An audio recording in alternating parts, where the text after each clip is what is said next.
Seguimos aquí en la tercera edición, ya en la segunda hora de la tercera edición, después de esta jornada intensa de juicio político, pero también hay que decirles que hay más actividades, no solamente va a ser el juicio esta semana, una actividad que ya lleva 11 encuentros testimoniales, porque tiene otra cantidad importantes de reuniones donde los diputados van intercambiando, incorporando prueba, una dinámica que también es importante. Hoy estaba circulando también las inmediaciones ya de la Comisión de Juicio Político, otras miradas desde la filosofía que empiezan a prestarle atención también a estas acciones tan importantes que son institucionales, ¿no? Pareciera que solamente es un intercambio, una comisión más, pero es extraordinario, es el tercer juicio político que se lleva a cabo en Argentina.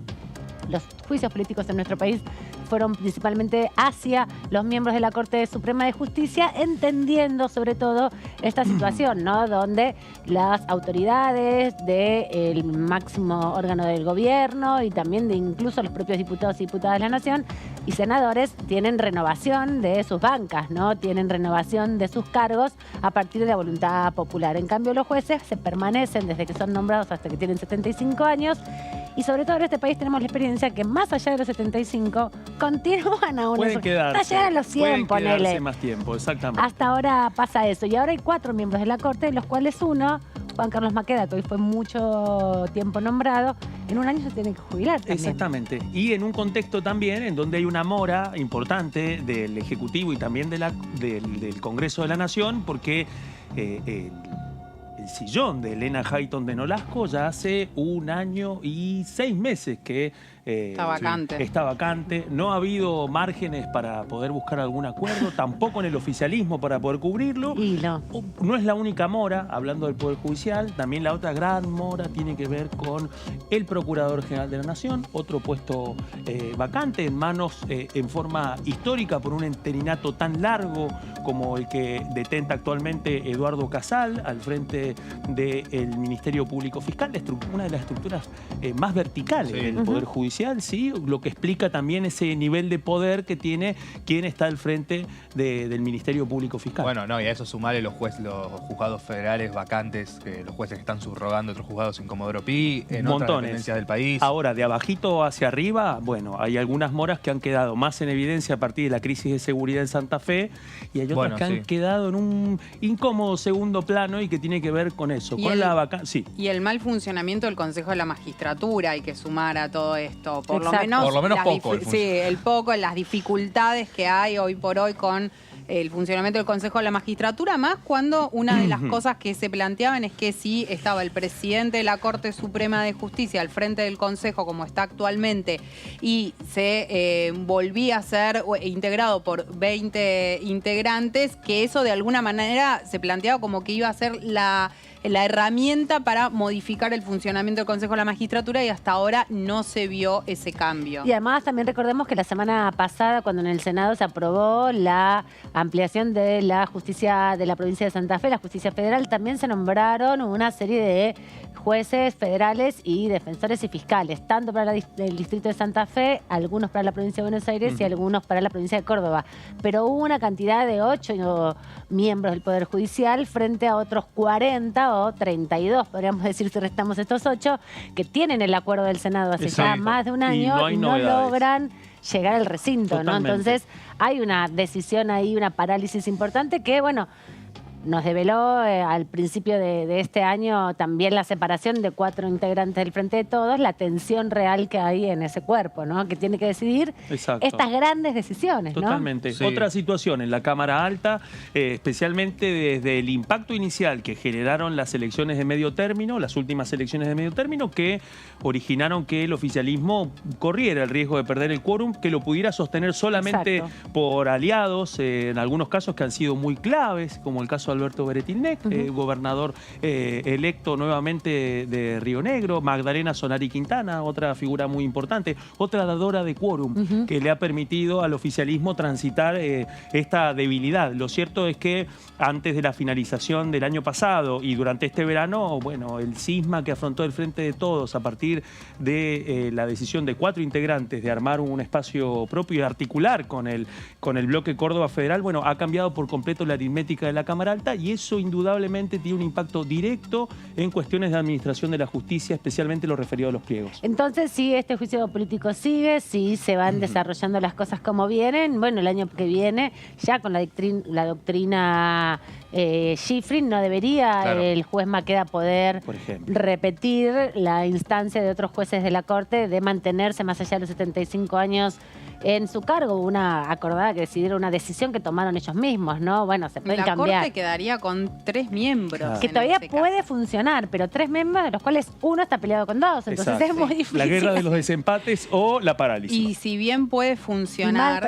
Más de 28.000 causas para definir hace años que esperan en el expediente final de revisión de la Corte Suprema, no los de constitucionalidad, los que tienen que ver como última instancia revisora, que tiene como víctimas o como referencias también personas que esperan la resolución de sus causas y personas que esperan justicia, ¿no? Y provincias. Bueno, pero eso es como un lugar también donde es el espacio natural de la Corte Suprema. Esto es el devenir del desarrollo del expediente, las instancias de revisión, que son sujetos comunes, personas que han iniciado una causa y que la última instancia la tiene la Corte, y son 28.000. Y que han pagado un montón aparte para afrontar, porque para poder recurrir a la Corte uno tiene que pagar, digamos. ¿Sí? Mucho. Y el tema es que si bien pueden funcionar con 3 miembros, en caso de que no se nombre a nadie en el lugar de Hayton de Nolasco en este próximo año y que Maqueda efectivamente se jubile en un año,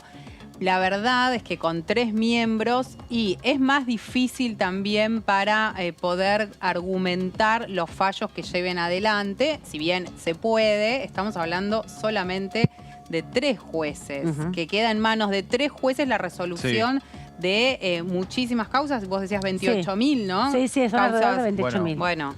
Se acordarán, ¿no?, del proyecto que trató el Senado, que tiene media sanción, que ampliaba a 9 los jueces del máximo tribunal, algo que hoy ya queda lejos y que estamos más cerca de que sean 3, de que se amplíe esa cantidad. Sí, eso parece que quedó acá frenado, no hay expectativas, pero sí lo que genera es que para el próximo gobierno, que este año hay elecciones presidenciales, no es cualquier año donde se dan estas circunstancias, ya tiene que definir un integrante, en este caso debería ser una mujer, en reemplazo de Hayton del Nolasco. No es porque Hayton del Nolasco sea mujer, sino porque queda muy desequilibrada la Corte, y ya con su ingreso en su momento y el Argibay habían equilibrado la paridad, la perspectiva de género por lo menos. Y si sucede lo de Maqueda dentro de un año, va a tener 2 vacancias el próximo gobierno. No va a poder funcionar como funcionó con 4 o con 3 durante 4 años. Va a haber que sí hacer acuerdos políticos que se requieren mayorías especiales para eso, ¿no? Bueno, ahí es donde empiezan las preguntas también, porque no solamente en el caso... El menú de definiciones para el Ejecutivo que venga después del gobierno de Alberto Fernández encierra una serie de definiciones muy importantes que también van a formatear la relación con el Poder Judicial.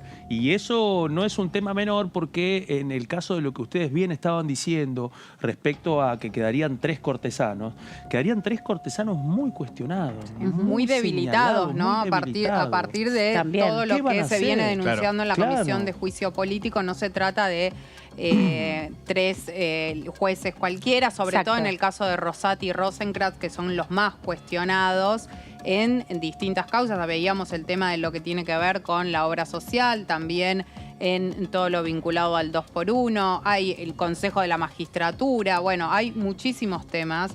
El tema de la coparticipación también. Entonces, todavía no se avanzó en eso. Y ahí hay un dato político también, que es que de acá a diciembre, por eso la insistencia con el diputado Moró respecto a los tiempos, porque va a llegar el momento finalmente de un dictamen que tiene 3 años de vigencia, es decir, de que también es otra pieza dentro de lo que va a ser la relación del futuro Ejecutivo con la nueva composición que quede del Congreso Nacional, con un dictamen que, por lo que nos han venido contando hoy, a partir de las revelaciones del director de la obra social, Marchi, bueno, parece el administrativo de la administración de la Corte, por arriba del director de la obra. Perdón, me corrijo, de una figura mucho más importante. Y en este caso, que la acusación podría pasar del incumplimiento de los deberes de funcionario público a una acusación mucho más ambiciosa, con imputaciones específicas a la comisión de delitos graves, graves. Bueno,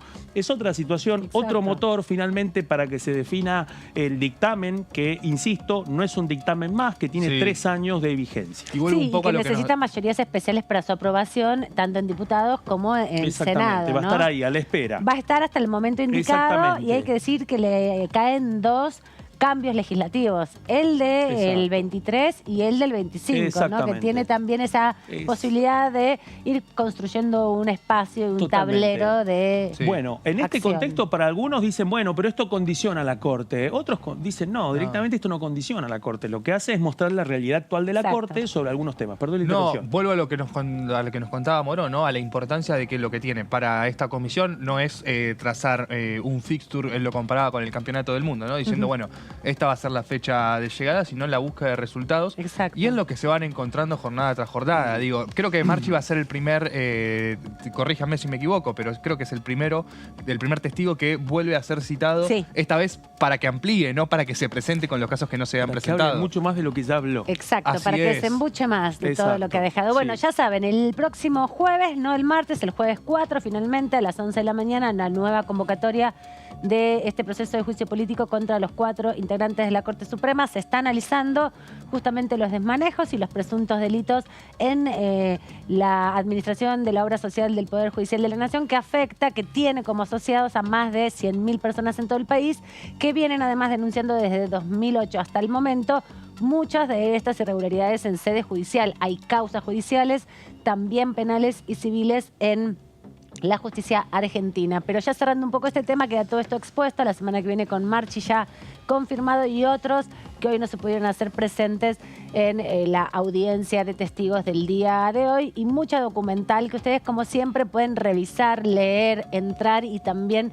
rever las versiones taquigráficas y toda la documentación dentro de la página web de la Honorable Cámara de Diputados de la Nación, en la solapa que dice comisiones. Ahí ingresan, en comisiones permanentes está la Comisión de Juicio Político, creo que es la 15 o la 16, y dentro de esa pestaña pueden ingresar a el sector de juicio en curso. Allí van a conocer todo, los informes de admisibilidad, también los informes de rechazo por parte de la oposición, pidiendo algunas aclaraciones respecto a las imputaciones, cada uno de los documentos que acompañan estas denuncias, cada una también de las 14 denuncias presentadas, y todas y cada una de las reuniones que se vienen constituyendo. Lo pueden ver en videos también en Diputados TV, en la página de YouTube de la Cámara, pero si les gusta leer, ahí hay mucho material para conocer más en detalle, y sobre todo parte del material que vienen construyendo los diputados y diputadas de los diferentes bloques. Pero les contábamos también hace un ratito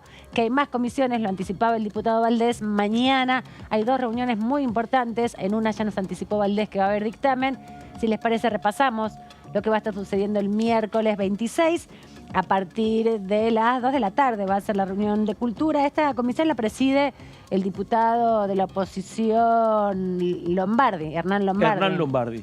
Y la vicepresidenta es Gisela Marciota. Van a intentar declarar monumento histórico nacional al complejo denominado Monte Calvario, ubicado en la ciudad de Tandil, provincia de Buenos Aires, y también al conjunto de Parque de la Constitución Nacional, sitio de la ciudad de Santa Fe, provincia también de Santa Fe. Y algo que me parece súper interesante, que es la creación de una red federal de bibliotecas parlamentarias de la República Argentina en el contexto de la biblioteca de aquí, de la Cámara del Congreso de la Nación, una comisión también que preside Carlos Selve, que lo que busca es no solamente circular información cultural, sino sobre todo capacitaciones, ¿no? Aquí está el ICAP, el Instituto de Capacitación Parlamentaria, que replica su formación para mejorar la calidad parlamentaria en los parlamentos provinciales. Pero después, 15:30, un poco en simultáneo, se va a reunir también la Comisión de Discapacidad. Esta es la que nos advertía Valdés, porque va a haber dictámenes en varios proyectos. Uno tiene que ver con la prevención y detección temprana del trastorno de espectro autista, TEA. Hace mucho tiempo vienen impulsando este proyecto. Nunca llega... Otra de las grandes discusiones Claro. que muchas veces no llegan a cristalizarse en un proyecto. Pero bueno, nos anticipaba Valdés que es probable que esta vez sí suceda. También la adopción del símbolo internacional de accesibilidad universal del Sistema Federal de la Vivienda, la Ley 24.464, con modificaciones.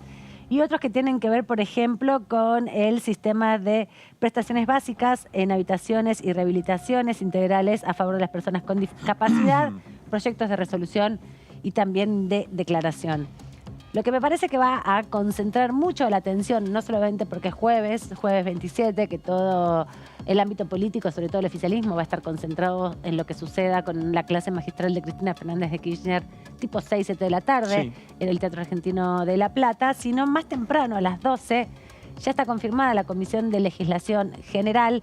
Acá tenemos solamente esta invitación de temas varios, pero lo que se va a estar tratando en particular es la modificación de la Ley 27.349 sobre apoyo al capital emprendedor, régimen de transparencia de las sociedades por acciones simplificadas. Van a estar invitados, presentes, confirmaron, hoy lo chequeamos con la comisión y con varios de los interesados en esta comisión y debate, el presidente de la Corte Suprema de Justicia de la provincia de Santa Fe, Daniel Aníbal Herbeta, va a estar aquí dando su testimonio, explicando por qué es importante esta modificación, y también el titular de la Fiscalía Federal número 2 de la provincia de Santa Fe, que es el abogado doctor Walter Alberto Rodríguez. También se van a invitar, y se espera su presencia, algunos funcionarios de la AFIP, algunos funcionarios de la UIF, que estuvo tan en boga en estos últimos días, y también algunos de los funcionarios de la Inspección General de Justicia. Este tema se une de manera directa y lineal con algo que ya anticipó en su momento en el discurso sobre la ampliación de la Justicia Federal de Santa Fe, Germán Martínez, presidente del bloque oficialista, que ahí hizo en su cierre de discurso, antes de votar esta ampliación, que tuvo el apoyo transversal de todos los sectores, hizo un señalamiento sobre la definición o la noticia, la información de que los monos, estando en prisión por las causas de narcotráfico, habían constituido 36 sociedades anónimas simplificadas y de esa manera haber lavado dinero del narcotráfico. 36 SAS. 36 SAS. Y ahí hay que prepararse porque la presencia de Herbeta, ¿sí? Es un tema importante porque esto habla de la apuesta también del Poder Judicial de Santa Fe para sostener la presencia que ya han venido manteniendo. Ha pasado algunas veces inadvertida esa presencia de los magistrados del Poder Judicial, del Fuero Federal de Santa Fe, que ya ha estado presente y ha aceptado todas las invitaciones de las comisiones de Justicia y Legislación General, en principio para hablar con respecto a la ampliación de la Justicia Federal de Santa Fe. Esto es, hay que recordar, buena parte de estos funcionarios ya estuvieron en esta Cámara, en estas comisiones en noviembre, cuando se trató por primera vez el proyecto de ampliación de la Justicia Federal de Santa Fe. Como el 25, 24 de noviembre. Exactamente, y ahí plantearon con mucha firmeza, hay que recordarlo, que directamente en Santa Fe lo que estaba en riesgo era el Estado de Derecho a partir de la situación del narcotráfico. Eso, revisar eso un poco también nos permite anticipar cuál va a ser el tono de los planteos que van a hacer los magistrados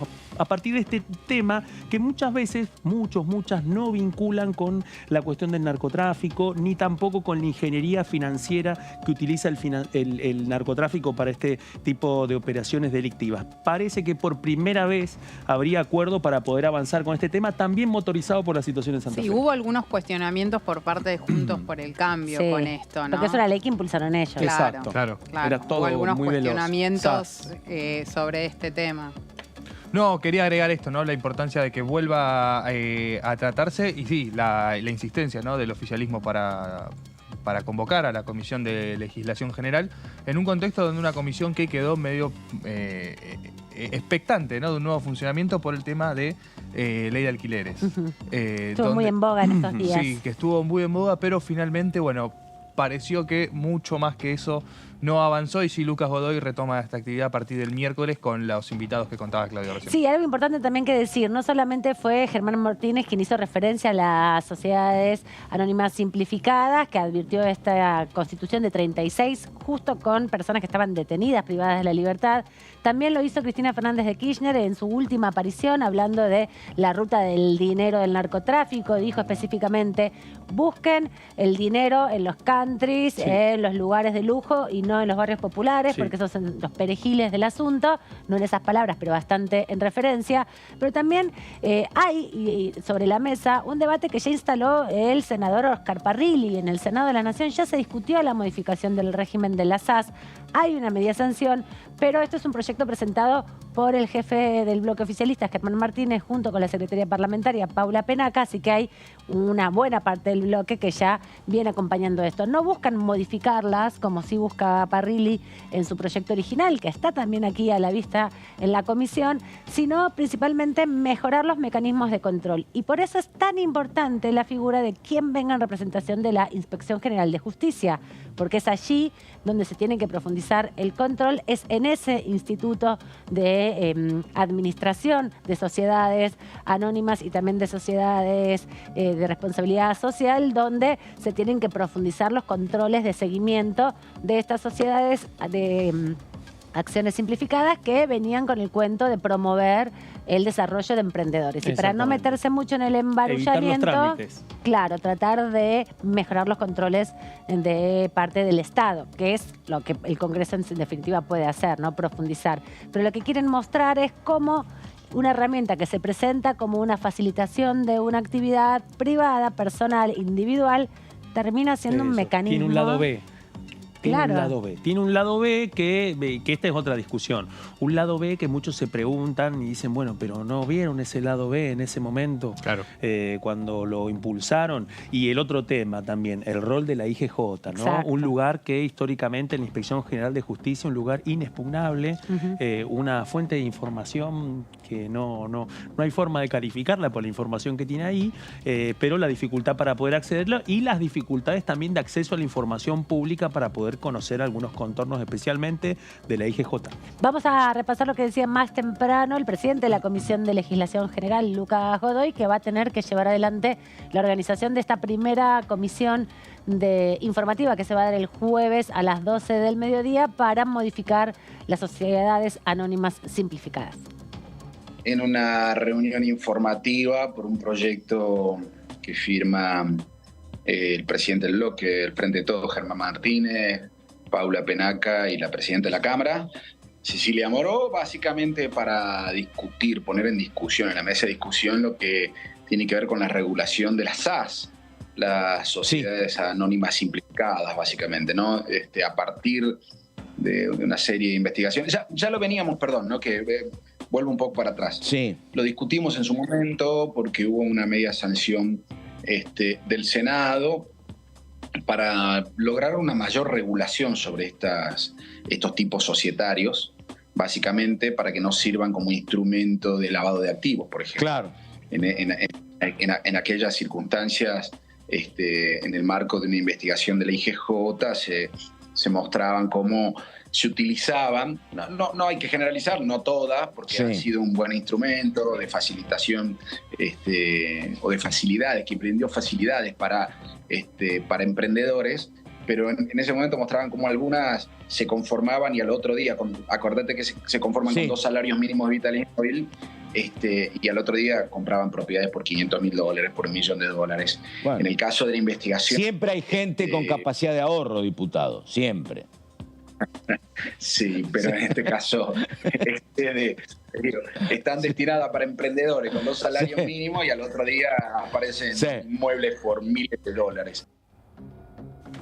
Justamente Lucas Godoy explicaba que lo que se busca es revisar y darle mayor fortaleza a esta ley que se aprobó en el año 2017 y que lo que facilita es la creación de una empresa de forma digital sin los respaldos contables y sin los respaldos de documentación que se requieren para la creación de una empresa. Después vemos cómo Después te lo paso, 10 años, después lo presento. Sí, como en 10 años la Corte Suprema también, la obra social de la Corte no presenta un balance firmado certificado, pero bueno, en este contexto con las nuevas empresas lo que buscan es un poco ordenarlo, sobre todo porque es muy fácil de crear las empresas en esto con esta dinámica y no hay mucha posibilidad de control para la creación, por lo menos después es el control post facto. Bueno, la otra pregunta es también, ¿y qué? ¿Y la UIF, la Unidad de Información Financiera, tampoco alertó en ese momento?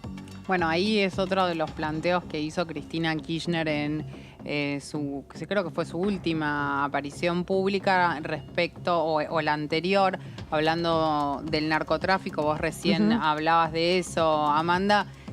Sobre la necesidad de ir a fondo con todo lo que tiene que ver con el sistema financiero en ese sentido. Exactamente, ¿no? Exactamente, porque por un lado se promueve la creación o la formalización del empleo autogestionado, en definitiva, que fue la gran bandera de debate. Hubo una ley que se aprobó por unanimidad acá en el 2017, que fue el gran tema, bueno, facilitarle a quienes tienen sus emprendimientos. La formalización termina siendo una endija por donde, como siempre sucede, la narcocriminalidad encuentra sus estrategias para volver a poner en circulación dinero ilegal, construido de ilegalidad. Casi que fue una bandera del gobierno de Cambiemos, no fue una ley más. No, fue muy promocionada, y cuando asume como senador Oscar Parrilli le echa el ojo a esa discusión, porque ya venían analizando no solamente la posibilidad del blanqueo de capitales por parte del narcotráfico, sino también el movimiento de capitales de forma poco registrada, ¿no? Lo que decías, no lo detecta la UIF, no lo detecta la IGJ,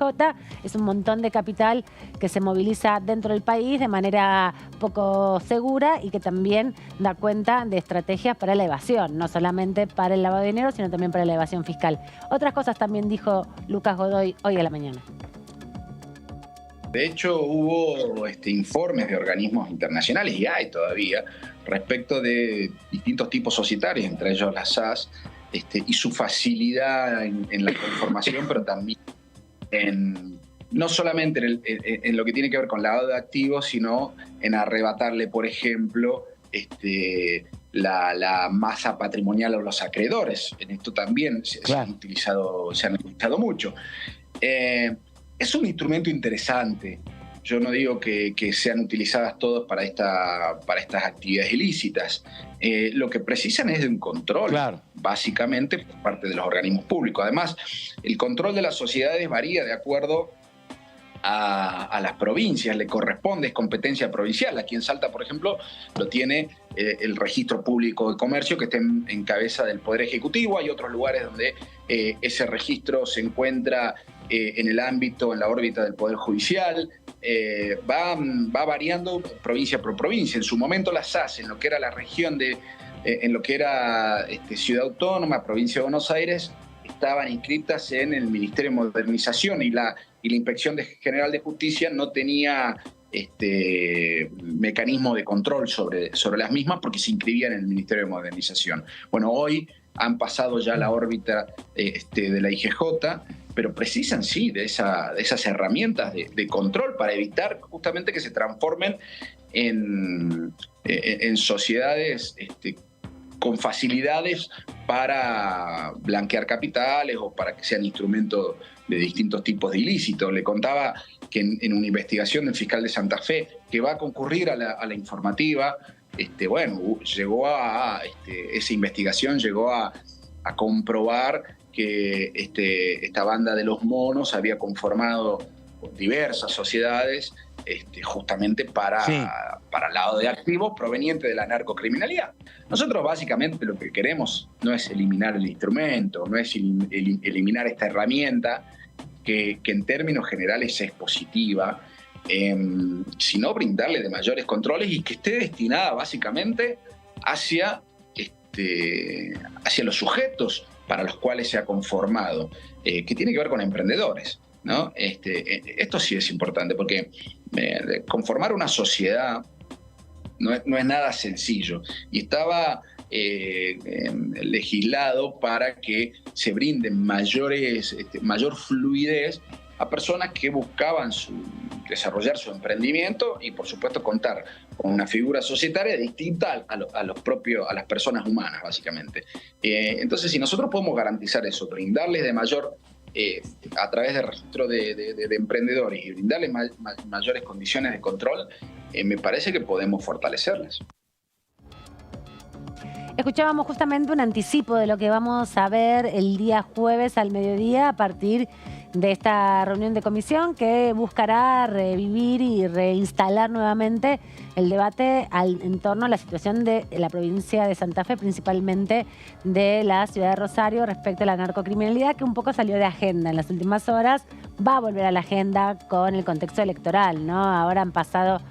Hay otra agenda que tiene que ver con el valor del dólar, que es como el gran tema de los últimos días, y esta situación de incremento del dólar paralelo, sobre todo el ilegal, y su impacto también con la sequía y la liquidación de los distintos productores de granos. Es uno de los temas que tiene el Frente de Frentes, ¿no? Que se lanzó, no me acuerdo si ayer u hoy, este espacio opositor, ¿no? En Santa Fe, que integran desde distintos dirigentes del PRO, socialistas y demás, que van a intentar disputar las principales ciudades, la ciudad de Santa Fe, la ciudad de Rosario, pero también la provincia, para, bueno, poner este tema en el centro de escena, intentar mostrar una forma distinta de resolverlo, pero también hacia adentro hay muchas diferencias, ¿no? Respecto de cómo resolverlo, de si llevar, algunos proponen llevar el ejército a las fronteras para que puedan haber mayor cantidad de gendarmes trabajando en el territorio, correr a las fuerzas de seguridad, a la policía provincial, directamente correrla y ponerla a hacer tareas administrativas para que sean los gendarmes quienes se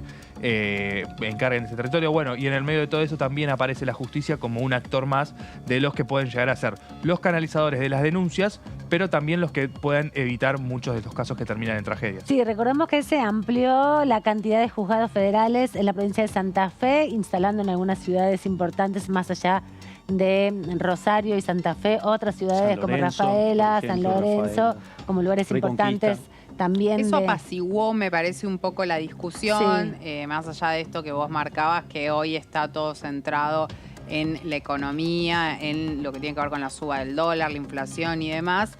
Pero me parece que la votación que se dio en el Congreso respecto a ese tema apaciguó un poco el debate en torno al narcotráfico y demás, ¿no? Que también es muy típico de las campañas electorales, donde casi que el caballito de batalla suele ser el narcotráfico, la inseguridad. Bueno, ahora está desplazado por los temas económicos. Y entonces teníamos ese proceso aprobado en ambas cámaras de la Justicia Federal de Santa Fe, también el anuncio unos días antes de su aprobación de la instalación de una oficina de la UIF en ese territorio para ir investigando también o detectando estas maniobras de volúmenes de dinero no declarados o mal declarados, y también porque es una zona donde se distribuyen, ingresan y egresan mercaderías, ¿no? Mercancías, es el gran puerto argentino, el de la ciudad de Rosario. Y ahora esta otra dimensión, ¿no? Que se encaja, digamos, o se engancha con estas otras acciones,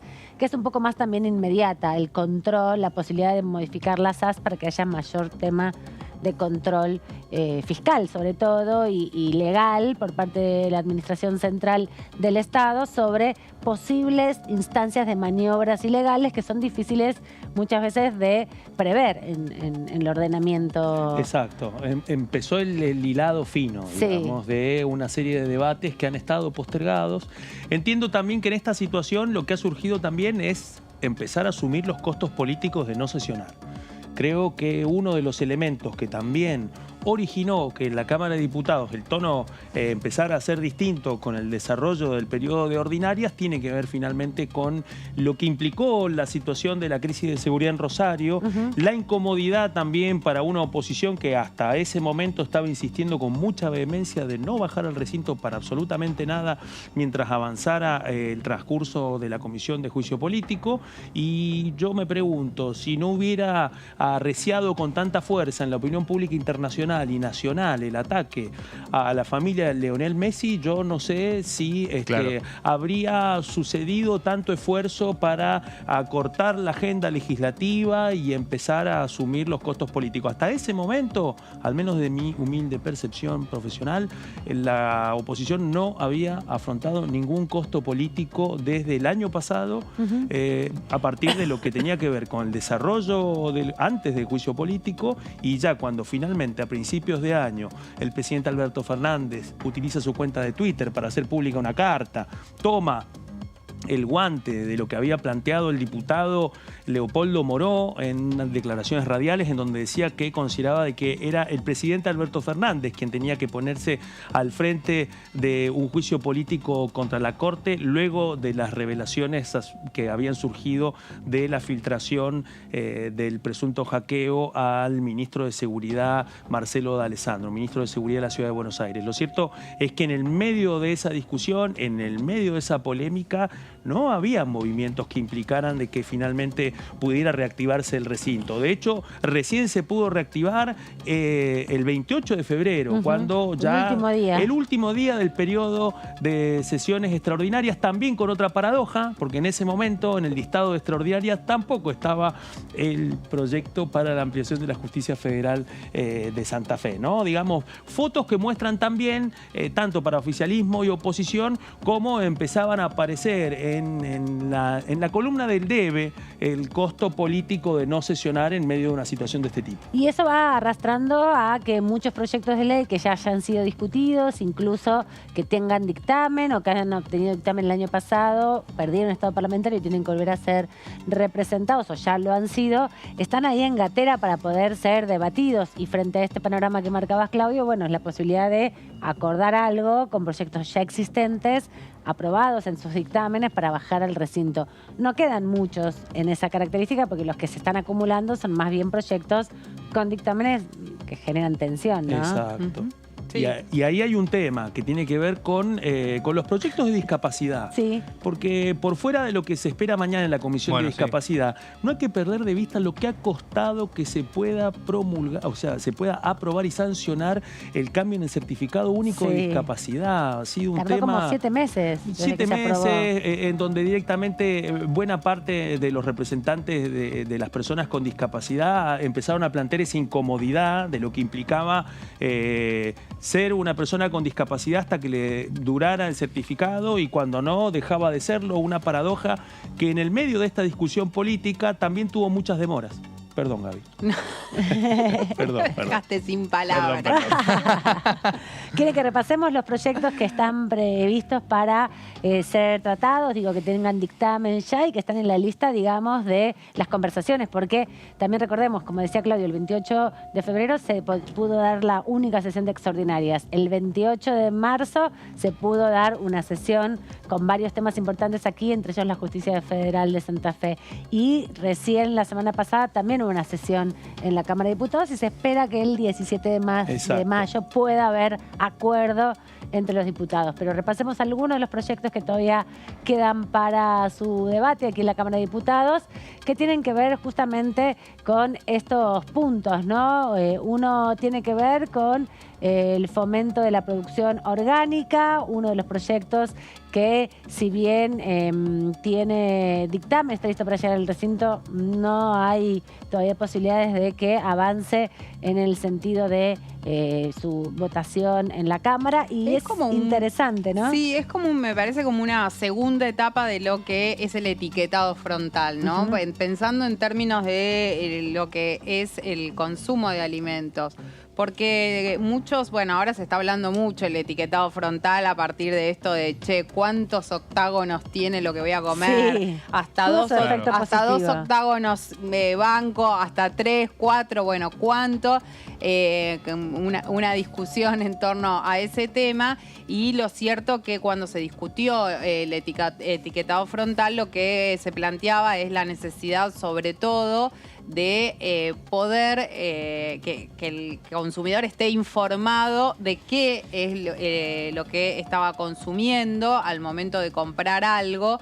Y si bien el objetivo final es poder hacer un cambio cultural en tanto a la alimentación, bueno, no alcanza con eso. Me parece que con lo que tiene que ver con esto, con el fomento de la producción de los alimentos orgánicos, va un poco también en ese sentido para profundizar algo que ya se había empezado a debatir aquí. Claro, que fueron uno de los proyectos que se estuvieron discutiendo en el contexto de la Comisión de Economías Regionales. ¿Se acuerdan que Ramiro Fernández Patri, hoy me lo crucé en la avenida Rivadavia, que venía acá del Congreso, él promovió encuentros con productores de las provincias, y así fue que se constituyó y se creó en definitiva este proyecto de ley, que creo que todavía no tiene dictamen, pero es uno de los proyectos que puede también hacer algún tipo de puente, ¿no?, entre oficialismo y oposición. Sí, todavía no tiene dictamen, pero sí, ahí sí me parece que también es un tema transversal, porque hay una discusión respecto a la calidad de los Sí, alimentos, exactamente, ¿no? Y eso está atravesado en todos Sí. los espacios políticos. Lo que empieza a aparecer también ahora en la Cámara, después de 2 sesiones donde se aprobaron,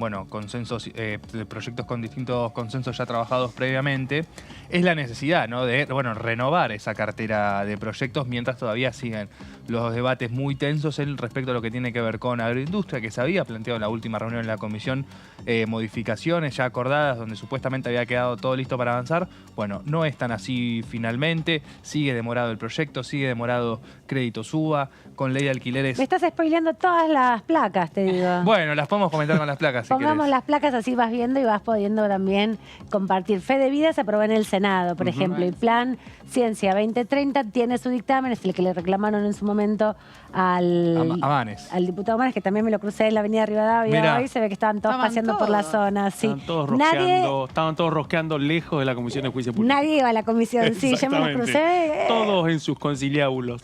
Esta placa sí va a tener los temas que le interesan a Antonio Ricovene, justamente porque habla de varios proyectos de ley que están vinculados a la solución, por ejemplo, para los tomadores de los créditos SUBA. Estos son los que te gustan. Justo ahí están los tres que vos querías. Los más complejos, los más complejos. Para conseguir acuerdos. Pero que ya vienen con un rodaje de trabajo de comisión, donde lo último que podemos decir que falta, que no es poco, es ese acuerdo final, ¿no? Es ese momento de decidir, bueno, vamos por este lado, este va a ser el texto que vamos a terminar presentando en el recinto, que es lo que finalmente nos sucede. Contamos un poquito en qué está cada uno. Bueno, dale, poneme la placa así los vemos. Ahí está, hace un mes más o menos hubo un plenario entre industria y agricultura, donde preside, Casareto del oficialismo, industria y agricultura Burjaile, formoseño radical, donde parecía que estaba todo listo. Uno puede repasar las crónicas, puede repasar esa comisión y estaba casi todo cerrado. Para este proyecto, ¿no? El régimen de fomento al desarrollo agroindustrial federal inclusivo, sustentable y exportador. Recordemos que hubo una pérdida de estado parlamentario del proyecto original que presentó el gobierno del Frente de Todos y se hizo una presentación con distintas modificaciones que supuestamente esas modificaciones habrían estado listas para avanzar. Pero no hay dictamen. Pero no hay dictamen todavía no hay dictamen y también falta que el giro a la Comisión de Presupuesto. Lo que están haciendo es discutir en las otras dos comisiones, poniéndole como el lápiz, afinando el lápiz, como se dice, para que después se apruebe rápidamente. En lo que tiene que ver a las preocupaciones industriales y del sector agropecuario. Y de los otros dos proyectos, alquileres y crédito SUBA, ¿cuál es el estatus de esos proyectos? En crédito SUBA se presentaron 12 proyectos que está considerando la comisión para trabajar.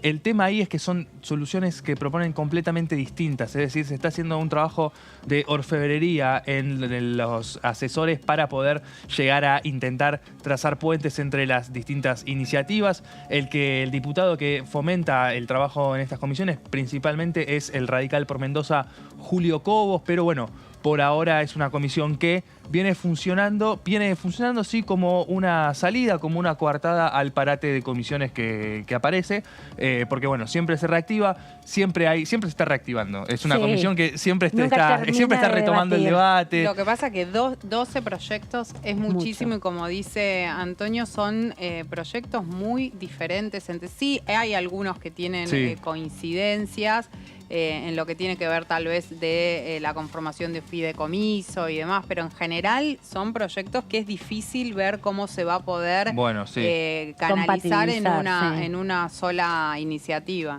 10 proyectos, estos son 11, pero 10 habían sido para ley de alquileres. También otro de los proyectos que está frenado, que tiene 2 dictámenes. En un primer momento había 3 en la Comisión de Legislación General. Finalmente se le dio giro también a presupuesto a partir de que los 3 proyectos incluían exenciones impositivas para los propietarios que pongan su vivienda en alquiler. Y ahí también quedó todo trabado. Sí se firmaron los dos proyectos. En un momento recordarán en una de las fallidas varias sesiones a fines del año pasado, cuando la oposición se negaba a dar quórum. Bueno, el oficialismo lo puso directamente en el temario para decir, bueno, mostramos nuestra voluntad de sumar uno de los temas que es importante para la oposición, con la cual Juntos por el Cambio en 2021 hizo campaña, pero finalmente no hubo acompañamiento, fue una de las acciones fallidas que quedó sin quórum. Sí, lo puso en la mesa de negociación en labor parlamentaria. Recordemos eso. Pero en el temario finalmente apareció, ¿no? Sí, pero sí, que en la última sesión fallida de diciembre. Fue el mismo día de la sesión, dijeron, bueno, como un último manotazo de ahogado. No se había hecho previamente y fue uno de los argumentos que utilizó Juntos para el Cambio para decir, bueno, en realidad están queriendo forzar esta discusión simplemente para poder conseguir quórum porque están en una situación donde no les da el número. Así y se terminó empantanando en una discusión entre el oficialismo y la oposición. Más reglamentarista por el quórum que en el debate en sí mismo, ¿no? Igual ese tema está empantanadísimo porque cada tanto algún candidato o alguna candidata le echa mano al debate de alquileres, sobre todo cuando sale el número de inflación, ¿no? Y se quema. Y se quema. Cada vez que alguien le echa mano al tema de alquileres, se quema. Uno de los temas preocupantes del tema de alquileres que cuando empezó toda la discusión en las comisiones, se estaba hablando de cómo estaban subiendo los alquileres, lo difícil que era encontrar propiedades para los inquilinos, para las personas que querían alquilar. Y hoy estamos en un escenario donde si vos te metés a buscar un departamento para alquilar, están en su gran mayoría directamente en dólares. Sí, en dólares. Los ofrecen en dólares. Ya ni siquiera es que o sea, se suma a lo que ya, la problemática que ya había, que hay pocas propiedades disponibles para alquilar y que están a un precio altísimo, que muchas de ellas además están en dólares. Ese es uno de los problemas y uno de los temas pendientes que quedan todavía para llegar al recinto, pero nos está convocando nuestra compañera Lourdes López desde el móvil. Así es, Aman. Bueno, seguimos con mucha más información, en este caso una información más cultural, porque lo que es, en este caso, la Comisión Bicameral también de la Biblioteca, por supuesto, está también trabajando en conjunto, y el diputado Carlos Selva junto a nosotros, por esta tercera jornada de actualización profesional que es organizada por la Asociación de Bibliotecarios Graduados de la República Argentina. Bueno, también muy emocionante, un show espectacular como para cerrar el día martes, y están todos presentes en este lugar. Sí, realmente tenemos dentro del cronograma que nos habíamos establecido la presencia de Dolores Solá, que realmente ha dado un show de tango, bueno, de primer nivel, realmente ponderable. Yo hacía muchísimos años que no la escuchaba. Y realmente todo el público se ha sentido muy congratulado por su presencia, pero también creo que es en el marco de lo que ahora viene, vamos a un evento social más, donde nos vamos a encontrar en el Bajo Recinto. Agradecer a las autoridades de la Cámara que nos han permitido tener la posibilidad de hacer esto en el Salón de los Pasos Perdidos con toda su historia, algo que le hemos contado a la representante de IFLA que nos está acompañando, la presidenta de IFLA. Bueno, y obviamente todo en un marco de camaradería, pero también de mucha responsabilidad en el trabajo que se ha establecido en la convocatoria que vos recién mencionabas. ¿Qué tal, diputado Selva? Aquí la saluda Amanda Alma. Buenas tardes, gracias por este ratito. Bueno, esta actualización profesional de los graduados de bibliotecología viene de la mano también de un debate que van a tener mañana en la Comisión de Cultura para armar esta red federal de bibliotecas parlamentarias, ¿no? Que me parece una iniciativa para fortalecer, que lo lleva adelante justamente la Biblioteca del Congreso de la Nación. ¿A qué alcance tiene y por qué es importante esta red federal y por qué tardamos tantos años en tener una red federal de este tipo?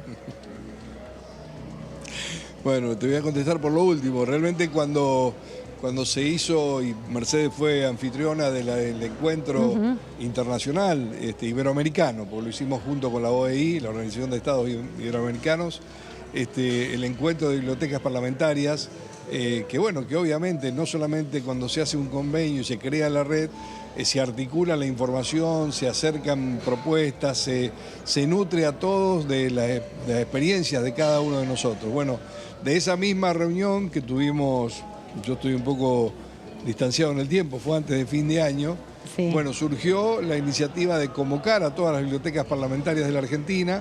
Tuvimos dos jornadas de trabajo en nuestra casa, Y posteriormente a eso surgió un acta acuerdo para crear la Red Federal de Bibliotecas Parlamentarias.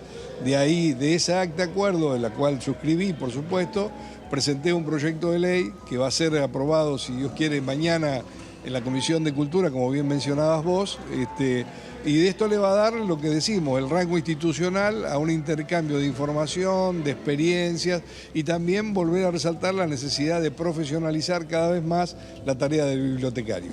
Sí, me imagino también la importancia en ese sentido de la capacitación para darle más volumen y más relevancia también a la actividad parlamentaria en los distritos, en las provincias, en los consejos deliberantes y poder mejorar también en estos 40 años de democracia este rol fundamental de la representación popular. ¿Qué te llevas de síntesis de este encuentro de capacitación que hicieron hoy, profesional de bibliotecarios, respecto a las expectativas que tienen los profesionales de la bibliotecología también para multiplicar y mejorar su labor, que es tan importante? No, bueno, vos sabés que muy bien que la Biblioteca del Congreso, junto con la Universidad de Mar del Plata, hicimos una diplomatura en trabajo parlamentario, en trabajo justamente bibliotecario, en orientación parlamentaria. Así que esto es un correlato de esas situaciones. Yo creo que la Biblioteca del Congreso de la Nación, como siempre decimos, es una cuna de oportunidades, una cuna de resarcimiento a la cultura, no solamente a lo literario, sino también, como lo es nuestra casa, y siempre lo decimos, que es más que una biblioteca, un centro cultural, abierto a todas las opiniones, totalmente pluralista, pero que realmente es una cuna que está prestigiada por la presencia de su personal, la idoneidad del personal, pero también valorada por todos los que han pasado a lo largo de la historia por munirse de la documentación que se encuentra en nuestra casa. Muchas gracias, diputado, por este ratito con la tercera edición. Muchas gracias, Lourdes, por todo esto que nos has traído. Un placer, un placer. Estamos en contacto. Hasta luego, gracias. Esto también sucede en la Cámara de Diputados, en el Palacio Legislativo, que es uno de los lugares donde se albergan también actividades de estas características culturales. Esto tiene que ver con la gala cultural de la tercera jornada de actualización profesional de la Asociación de Bibliotecarios Graduados de la República Argentina. Bueno, y estuvieron haciendo una capacitación, pero está bueno que sirva también de espacio para la profesionalización de un rol tan importante como es las bibliotecas y sobre todo las bibliotecas parlamentarias. Y la importancia de la Biblioteca del Congreso en la actividad de los bibliotecarios. Sí. Bueno, los dejo descansar. Claudio Mardones, muchas gracias. Javi Vulcano, muchas gracias. Antonio Ricoveni, los veo a ustedes el jueves, a vos el viernes. Prepárense porque hay muchas cosas para seguir aquí. Adiós, hasta luego.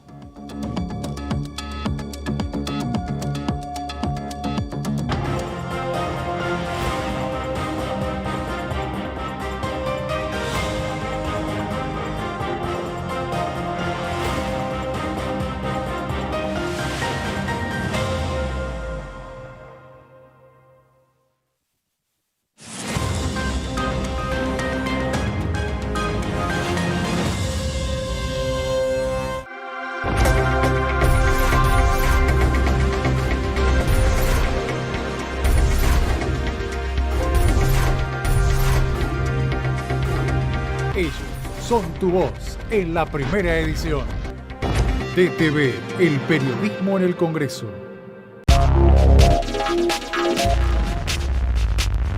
DTV es diálogo, análisis, información. DTV es pluralidad de voces, federalismo, libertad de expresión. DTV es todo lo que un país en democracia tiene que ser. DTV es tu voz en el Congreso. Este 2023 seguí eligiéndonos.